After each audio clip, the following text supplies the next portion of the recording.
Sir తిరుపతిలో వైకుంఠ ద్వార దర్శన క్యూ లైన్ టికెట్‌లో అనుకోని ఒక దుస్సంఘటన జరిగింది. అయితే దాని గురించి గరికపాటి గారి వీడియో ఒకటి వైరల్ అవుతుంది సార్. ఆయన ఎప్పుడో మాట్లాడిన వీడియో ఒకటి వైరల్ అవుతుంది. అసలు ఆ వీడియోలో ఆయన ఏం ప్రస్తావించారు సార్? గరికపాటి వీడియో చాలా వైరల్ అవుతుంది. నేను ఇంతకుముందు చూడలేదు గానీ ఇప్పుడు చూశాను. హ్మ్.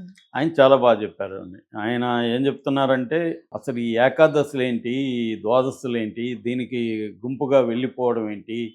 ఆ రోజే చూడాలనా దైవ దర్శనం? ఇంట్లో నువ్వు పూజించుకోకూడదా? అక్కడికెళ్ళి ఆ గుంపుల్లో నిలబడి, ఆ క్యూలో నిలబడి చూడాలనా? ఏం పిచ్చిది అని ఆయన విమర్శిస్తున్నారు. హ్మ్. అది వాస్తవమే. ఎందుకంటే మనకి ఒకప్పుడు ఇలాగ ఇంత గుంపులు ఉండేది గాదు. అవును సార్. మామూలుగా గూడా మనకేందంటే కొన్ని రకాల స్పెషల్ డేస్ ఉంటాయి. హ్మ్. హిందూ క్యాలెండర్‌లో అన్ని మతాల్లో ఉంటాయి. మనం దీని గురించి మాట్లాడుకుంటున్నాం గాబట్టి ఇది అవును మాట్లాడుతున్నాం సార్. గానీ, హ్మ్. మిగతా మక్కాలో గూడా ఆ మధ్య విపరీతంగా చనిపోయారు. హ్మ్. అన్ని మతాలలోనూ ఈ మౌఢ్యమైన అంశాలు కొన్ని ఉంటాయి. హ్మ్. దీనికి భక్తికి సంబంధించినయి. అంటే భక్తుల్లో రకరకాలుగా ఉంటాయి. మామూలుగా అయితే భగవంతుడు నిరాకారుడు, నిర్గుణుడు ఇలాంటివన్నీ చెప్తాం. రెండోది మనం అనేక సార్లు చెప్పుకుంటుంటాం ప్రహ్లాదుడి చరిత్ర. దేవుడు ఎక్కడంటే ఎక్కడ లేడు హ్మ్. హ్మ్. అనేది ఇందొందు అదేదో ఉంది. ఇందుకలడనందు సందేహము లేదు ఇందగలడని వలదు. అవును సార్. చదువుకున్నాం. అవును. కానీ మళ్ళీ మనం పలాని ప్లేస్‌కెళ్ళి చూడాలి, అక్కడే చూడాలి, ఈ టైంలో చూడాలి, మళ్ళీ దగ్గరగా చూడాలి, ఎక్కువ సేపు చూడాలి. అవును ఏంట్రా సార్. మీ గోల అనిపిస్తుంది మాలాంటోళ్ళకి. హ్మ్. సరే అది ఓకే. భక్తి అర్థం చేసుకోవచ్చు. కానీ దీనివల్ల ప్రాణాలు పోతున్నాయి. ఎంత హింస మామూలుగా అయితే. సో, నిన్న విజువల్స్ చూస్తుంటే క ఎవరికైనా అవును సార్. నిజంగా. కన్నీళ్ళొచ్చే హ్మ్. విజువల్స్ వాళ్ళు సుబ్బారాయుడు భార్య ఆమె ఏడుస్తూ నన్ను గూడా తీసుకెళ్ళిపోండి, నన్ను గూడా చంపేయండి అని అవును ఏడుస్తుంది. సార్.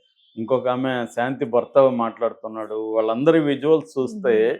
చాలా బాధేస్తుంది. హ్మ్. వాళ్ళ కూర్చోండే విజువల్స్ నాకెప్పుడు పోయినా ఇదే ఎందుకు ఇంత దీనంగా వీళ్ళు పాపం ఇంత కష్టాలు పడి చాలా ముసలి వాళ్ళు కష్టాలు ఏజ్ సరిగ్గా లేనోళ్ళు వాళ్ళందరూ గూడా వచ్చుంటారు. అంటే ప్రతి ఒక్కరికి మనకి ఏదో వీళ్ళకి ఉద్యోగం లేదనో, ఆరోగ్యం బాలేదనో, ఇంట్లో అవును సమస్యలో సార్. ఇవి ఉంటాయి. ఏవో రెండోది సమస్యలు. లేదు ముసలోళ్ళయినాక వచ్చే జన్మలో కర్మ సిద్ధాంతం మనకుంటది హ్మ్. గదా! నేను స్వర్గానికెళ్ళాలి, నాకు మంచి ఇదివ్వు, ముక్తి ప్రసాదించు ఇట్లాంటివేవో వీళ్ళకుంటాయి. ఇదంతా మంచిదే. కానీ ఏమవుతుందంటే లాజిస్టికల్ ప్రాబ్లమ్స్ లక్షల మందొస్తే మనం ఎవరినో నిందించేయడం పోలీసులదో తప్పనో ఇంకోటో గానీ, హ్మ్. జనం గూడా అలా వెళ్ళాలి. ఇప్పుడు ఇక్కడే తీసుకోండి. 9వ తేదీ మార్నింగ్ 5 గంటలకు టికెట్లు ఇస్తామని ప్రకటించారు. హ్మ్. 90 కౌంటర్లు పెట్టారు. 8 సెంటర్లు పెట్టి 90 కౌంటర్లు పెట్టారు. అవన్నీ కూడా ఆర్గనైజ్ చేశారు. ఏది ఆ క్యూ లైన్‌లు అవును అవన్నీ సార్. గూడా నీట్‌గానే ఆర్గనైజ్ చేశారు. అవన్నీ చేశారు. వీళ్ళేందండి ముందు రోజు మార్నింగ్ 10కి ఎందుకెళ్ళాలండి ఆ హ్మ్. ప్లేస్‌కి? Correct sir. అవును. 10కి ఎందుకెళ్ళాలి? అంటే అంటే ఎక్కడ మనకి మేమే మిస్ అయిపోతుందో, మేమే మేము ఫస్ట్ ముందుండాలా? చూసేసుకోవాలి. మేమే ఈ ఫస్ట్ దర్శనం ఈ చేసుకోవాలనే ధోరణి ఒక ప్రతి దగ్గర మనకి ఇంతకుముందు కూడా రైల్వేల్లో క్యూలు అవును సార్. చాలామంది క్యూలో నిలబడరు. వాడేదో ఆ! దర్జాగా ఇలా పోతుంటారు. పక్క నుంచి మనకి వెళ్ళిపోవడం. ఈ పిచ్చి ఎక్కువండి. అందరికంటే ముందు అన్న పిచ్చి అందరికి అందుతుందని తెలిసినా కూడా మాకు అవును కావాలి సార్. ముందనేది ఇండియాలో ఎక్కువ కనపడుతుంది. హ్మ్. మిగతా దేశాల్లో నేను చూడలేదు గానీ ఎక్కడ పోయినా ఈ పిచ్చి ఒకటుంది. దీన్ని ఈయన ప్రశ్నించారు. మీకు భక్తి ఇప్పుడు ఇదే ముక్కోటి ఏకాదశి ఇంట్లో జరపదు. ఇందాక గూడా నేనొస్తా ఇక్కడ మన సత్యసాయి హ్మ్. నిగమ హ్మ్. చూస్తే ఆ రోడ్డంతా క్రౌడ్. ఎందుకంటే అదేదో ఇంట్లో పూజించుకోవచ్చు కదా! ఇక్కడికొస్తేనేనా అంటే చిన్న అడ్వెంచర్ కావాలి జనాలకి. సో, రకరకాల కారణాలతో స్త్రీలైతే మంచి బట్టలు కట్టుకొని, చీరలు కట్టుకొని గుళ్ళకి అంటే చాలామంది. వైకుంఠ ద్వార దర్శనం ఈ రోజే జరుగుతుంది దూరదర్శన్ అన్న ఈరోజే అనే దీంతో ఒక ఇదుంది. వస్తారు సార్ చాలా మంది. సో, ఇది ఈ పిచ్చిని ఆయన అంటే ఏదైనా ప్రతిదానికి ఒక లిమిటేషన్ హ్మ్. ఉండాలా. అది ఎక్స్‌ట్రీమ్‌కెళ్ళిపోతే పిచ్చిగా మారి అది ఇదవుతుంది. ఇప్పుడు అక్కడ గూడా అంతే. వాళ్ళు నిజానికి పోలీసులు చెప్తున్న దాని ప్రకారం ఒక మహిళకు అస్వస్థత అయితే తీసుకెళ్ళాలి. చిన్న గేట్ ఓపెన్ చేస్తే తెరుచుకోలేదు. హ్మ్. పెద్ద గేట్ ఓపెన్ చేయాలి. వాళ్ళు ఊహించలేదు. అదే పరుగులే సార్. అవును. వీళ్ళకి హ్మ్. ఆల్రెడీ చెప్పాడు. 12 గంటల వరకు అర్ధరాత్రి 12 గంటల వరకు మీకు టికెట్లు ఇవ్వమని టికెట్లుండవు. చెప్పినాక హ్మ్. హ్మ్. వీళ్ళు సైలెంట్‌గా ఉండాలి గదా! కానీ వాళ్ళ పాయింట్ ఆఫ్ వ్యూ నుంచి చూస్తే మార్నింగ్ నుంచి వాళ్ళు అక్కడ కూర్చున్నారు. హ్మ్. నీళ్లు లేవు, భోజనం లేదు. అలసిపోయున్నారు. టికెట్లు ఇస్తున్నారు అనేసరికి వాళ్ళు పరుగులెత్తారు. సో, ఇది అంటే ఫస్ట్ ఎవరు క్యూలో ఇదే సిస్టమే రాంగ్ ఇక్కడ. దీనికి టోకన్ ఇచ్చేదే అందరికీ హ్మ్. టోకన్ వారీగా ఇస్తామని.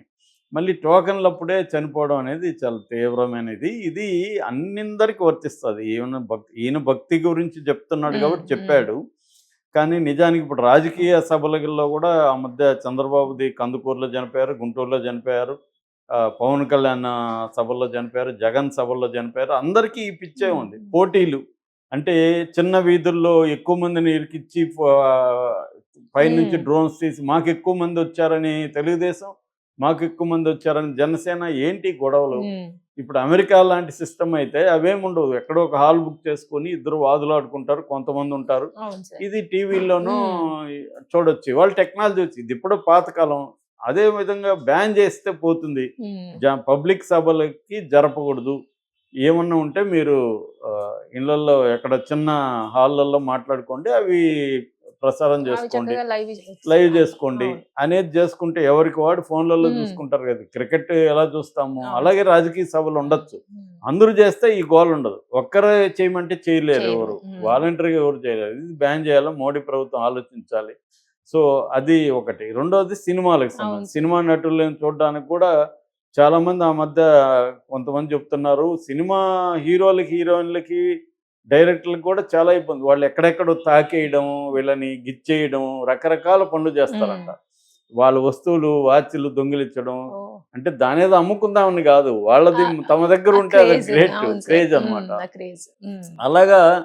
సో ఈ పబ్లిక్ జనం గుమ్ముకోవడం అనేది ఫస్ట్ తగ్గించడం ఎలాగా. నేను ఆ మధ్య గణేష్ దీనికి కూడా వెళ్ళి మా ఫ్రెండ్ ఒక ఆమె కాలు ఇరుగ్గొట్టుకుంది.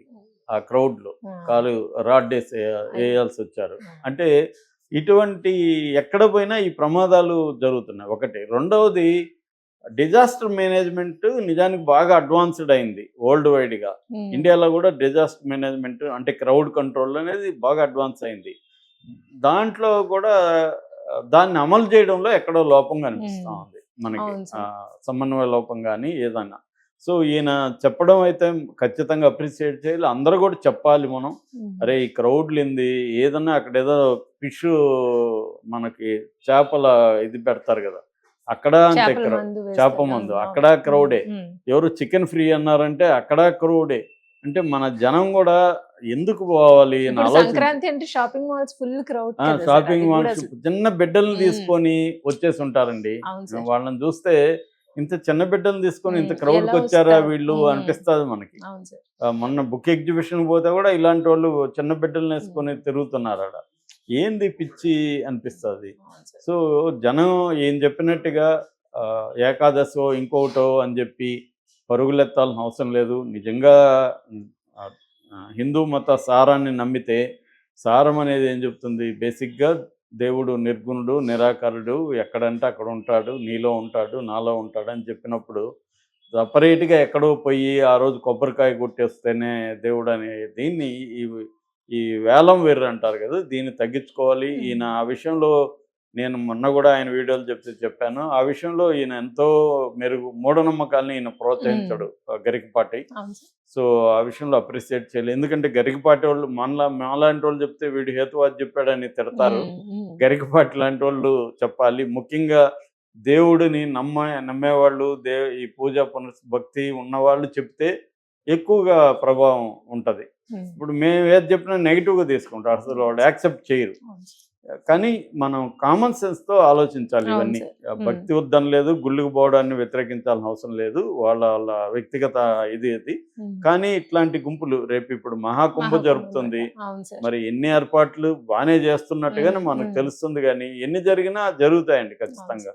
ఎందుకంటే జనాన్ని వీళ్ళు అనుకునే దానికంటే ఎక్కువ వస్తారు జనాలు. సమ్మక్క సారక్క అప్పుడు కూడా జరిగింది.